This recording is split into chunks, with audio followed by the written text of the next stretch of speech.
بسم اللہ الرحمن الرحیم۔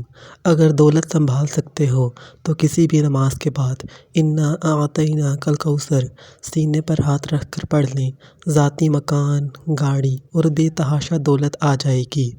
محترم ناظرین، آج کا قیمتی وظیفہ میں آپ کو بتانے جا رہا ہوں۔ یہ ایک خاص عمل ہے، میں آپ کے ساتھ شیئر کر رہا ہوں۔ اس وظیفے کی اتنی برکت ہے کہ آپ کے بگڑے کام سنور جائیں گے۔ آپ کا دولت کا مسئلہ ہے، لڑائی جھگڑے کا مسئلہ ہے، گھر میں تنگ دستی، محتاجی ہے، گھر میں لڑائی جھگڑے بہت زیادہ ہیں، اگر کوئی بات نہیں مانتا، یا کاروبار میں برکت نہیں ہے، یا منافع نہیں ہے، یا کاروبار چل نہیں رہا، بس یہ ایک وظیفہ کرنے سے جو معجزات ہوں گے آپ دیکھتے رہ جائیں گے۔ اور کافی لوگ ایسے ہیں جو وظیفہ کر کر کے تھک گئے ہیں، لیکن ان کو کامیابیاں نہیں ملتی، ان کے راستے میں اس طرح کی رکاوٹیں ہیں، اس طرح کی بندشیں ہیں، تو ان کے لیے بھی یہ عمل ہے، وہ بھی اس وظیفے کو کر لیں تو انشاءاللہ اللہ پاک ایسا معجزہ فرمائیں گے، اللہ پاک ایسا کرم فرمائیں گے کہ تمام مشکلات، تمام پریشانیاں ختم ہو جائیں گی۔ آج کے دن یہ خاص وظیفہ کیجئے، اس سورت کو پڑھنے والا آج تک کبھی کسی حاجت سے محروم نہیں رہا۔ اس آیت کو پڑھنے والے کو مانگنا نہیں پڑتا اور اسے مل جاتا ہے۔ میرے بھائیوں، نبی کریم نے فرمایا، اے عبداللہ بن قیس، کیا میں تمہیں جنت کے تمام خزانوں میں سے ایک خزانے کے متعلق نہ بتاؤں؟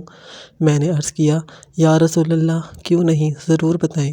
تو آپ نے فرمایا، تم کہو لا حول ولا قوت الا باللہ، نہ گناہ سے بچنے کی ہمت ہے، نہ نیکی کرنے کی طاقت مگر اللہ کی توفیق سے ہی ہے۔ بخاری اور مسلم نے اس کو روایت کیا ہے۔ تو میرے بھائیوں، آج کا یہ جو وظیفہ ہے، اس کو کتنی تعداد میں پڑھنا ہے، کس وقت پڑھنا ہے، اور اس وظیفے کے پڑھنے سے کیا کیا فوائد آپ کو ملیں گے، آج کی اس خاص ویڈیو میں ہم آپ کو اس کے متعلق سب کچھ بتائیں گے۔ حدیث پاک کا ارشاد ہے، اے لوگو، اتنی عبادت کرو جو قابل برداشت ہو، کیونکہ اللہ ثواب دینے سے نہیں رک سکتا یہاں تک کہ تم خوف عبادت کرنے سے اکتا جاؤ گے۔ اب آپ نے اس سورت کو کیسے پڑھنا ہے، کس ترتیب سے پڑھنا ہے، یہ اب طریقہ کار جان لیجئے۔ جب تک آپ کو طریقہ کار نہیں پتہ ہوگا پھر عمل اثر نہیں کرتے، کچھ خاص احتیاط ہوتی ہے، تو اب اس کا طریقہ کار جان لیجئے۔ احتیاط میں سب سے پہلے یہ ہے کہ وقت آپ نے اس عمل کو کرنا ہے۔ دیکھیے، آپ فجر، ظہر، عصر، مغرب، عشاء، تہجد کسی بھی نماز کے بعد کر سکتے ہو، اس میں کوئی پابندی نہیں ہے۔ جب بھی آپ کو وقت ملتا ہے آپ اس وظیفے کو کر سکتے ہیں، اس میں کوئی پابندی نہیں ہے، کوئی بھی مرد کر سکتا ہے، کوئی بھی عورت کر سکتی ہے۔ اکثر کچھ مردوں کو بھی مشکلات کا سامنا ہوتا ہے، کیونکہ مرد بیچارے اپنی بیوی بچوں کے لیے، اپنا گھر پالنے کے لیے باہر محنت مشقت کرتے ہیں۔ اسی طرح کچھ عورتوں کو بھی بہت سے مسائل ہوتے ہیں، وہ بھی اس عمل کو کر سکتی ہیں، اور لازمی کریں تاکہ آپ کی زندگیوں میں آسانیاں آئیں۔ جو بھی آپ کا مسئلہ ہے، بس آپ نیت رکھ کر یہ پڑھو گے، یہ عمل کرو گے تو آپ کے مسائل حل ہو جائیں گے انشاءاللہ۔ اس وظیفے کی برکت سے اللہ کی خصوصی رحمت ہوگی۔ عورتیں اس کو خاص ایام میں بھی کر سکتی ہیں، اس میں بھی کوئی پابندی نہیں ہے۔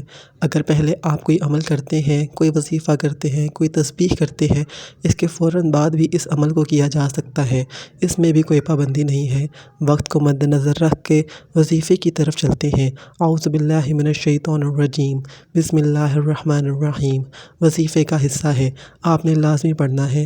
اس کے بعد آپ درود شریف پڑھیں، ایک بار میرے ساتھ بھی پڑھ لیجئے، اللہم صلی علی محمد وعلی آل محمد کما صلیت علی ابراہیم وعلی آل ابراہیم انک حمید مجید، اللہم بارک علی محمد وعلی آل محمد کما بارکت علی ابراہیم وعلی آل ابراہیم انک حمید مجید۔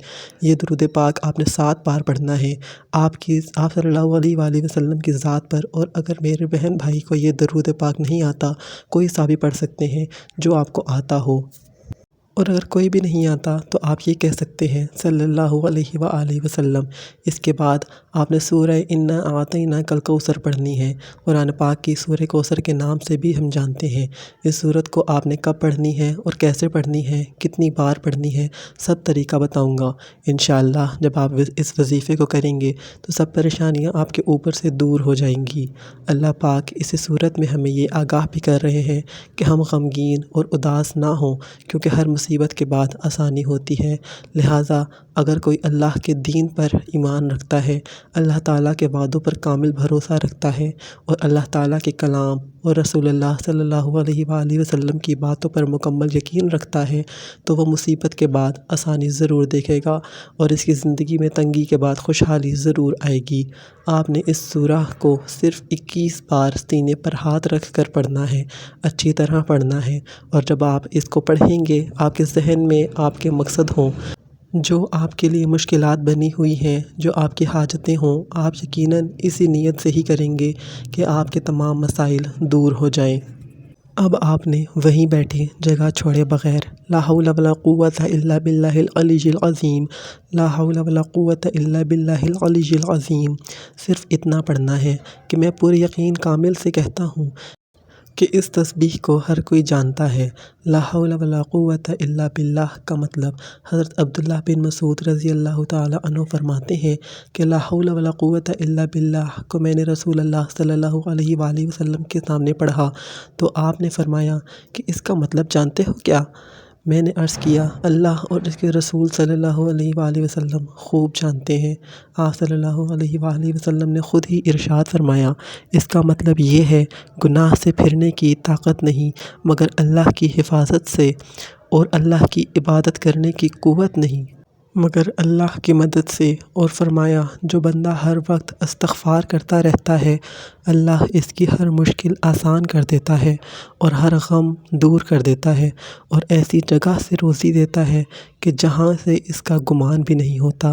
اس کی آپ نے 100 دانوں کی ایک تسبیح کرنی ہے۔ اس کے بعد آپ نے دعا کرنی ہے، سبحان اللہ یا رب کریم، یا اللہ آپ کو اپنی شان کریمی کا واسطہ ہم گناہ گاروں پر اپنے گھر کے دروازے بند نہ کر، ہم سیاہ کار ہیں لیکن ہیں تو تیرے ہی بندے، تیرے سوا ہمارا کوئی سہارا نہیں، یا ذوالجلال والاکرام ہم تجھ سے اپنے ہر گناہ کی معافی مانگتے ہیں، جو تنہائی میں کیا یا محفل میں کیا، نادانی میں کیا یا انجانے میں کیا، اللہ اپنی شان کریمی کے صدقے، اپنے کعبے کی عظمت کے صدقے ہمیں معاف کر دے۔ تمام دوستوں سے گزارش ہے کہ اللہ کے 99 ناموں میں سے ایک نام ضرور کمنٹ کریں۔